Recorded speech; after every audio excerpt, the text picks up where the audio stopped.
In India legal management quota यार लोगों को स्कैम कर रहे हैं, इनसे लोगों से ज्यादा पैसे ले रहे हैं और ये हमारे साथ बहुत गलत हो रहा है, ऐसा तो नहीं होना चाहिए।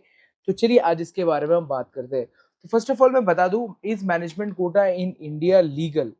तो ये जो है मैनेजमेंट कोटा, आप हर एक प्राइवेट कॉलेज इन इंडिया में देख पाओगे। अगर आप वीआईटी कॉलेज को देखो तो वो कैटेगरी वाइज फीस लेती है। तो अगर कैटेगरी 1 में देखे तो फीस है 8 लाख रुपए फॉर 4 ईयर्स। बट अगर कैटेगरी 2 की बात करें तो वह है दैट इज 12 लैक्स। इसका मतलब क्या हो गया?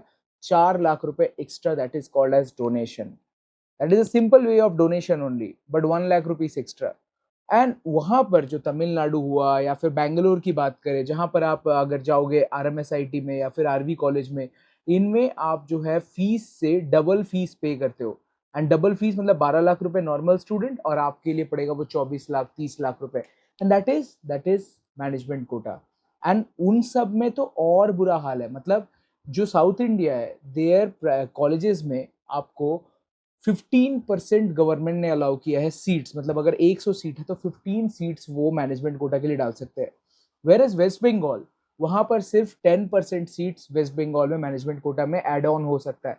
ओनली 10%। अगर 100 सीट है तो सिर्फ 10 सीट जाएगी, अगर 200 सीट है तो 20 सीट्स जाएगी। समझ में आया आपको? एंड आपको लग रहा होगा कि यार मैनेजमेंट कोटा डोनेशन हो गया। नहीं, देखो भाई, अगर कॉलेज की जो नॉर्मल इंफ्रास्ट्रक्चर है, जो नॉर्मल करिकुलम है, उसमें कोई रेडिकल चेंज नहीं आ सकता। अगर कल कल एआई आ गए तो एआई के जो लैब बनाएंगे वो कैसे बनाएंगे? तो ये मैनेजमेंट कोटा है in West Bengal, in every state, it's any place, it's legal only. But उनमें तो कैटेगरी वाइज है, वो तो पर ईयर लेते हैं। देखिए वो कॉलेज अपने अपने स्कीम बनाता है। वेस्ट बंगाल की गवर्नमेंट ये कहती है कि आप एक नॉर्मल स्टूडेंट को नॉर्मल स्टूडेंट की तरह ट्रीट करो, बट अगर एक मैनेजमेंट कोटा का स्टूडेंट है तो उसको भी नॉर्मल की तरह ट्रीट करो।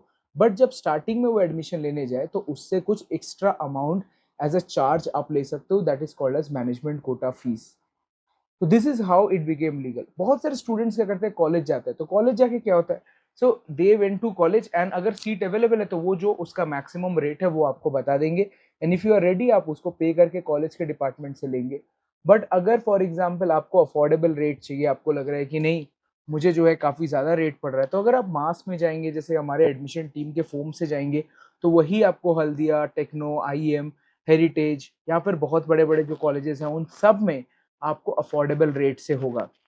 And in India management quota is legal. Rather ये तो सोचो, और अच्छी बात है कि यहाँ पर आप कैटेगरी स्टूडेंट तो नहीं कहलाएंगे, कैटेगरी 2 कैटेगरी 3, आप एक नॉर्मल स्टूडेंट बन जाते हैं as you pay that fee and take the admission. तो फिर से अब मत कहना ये गलत हो रहा है, ये गलत हो रहा है। भाई क्या गलत हो रहा है?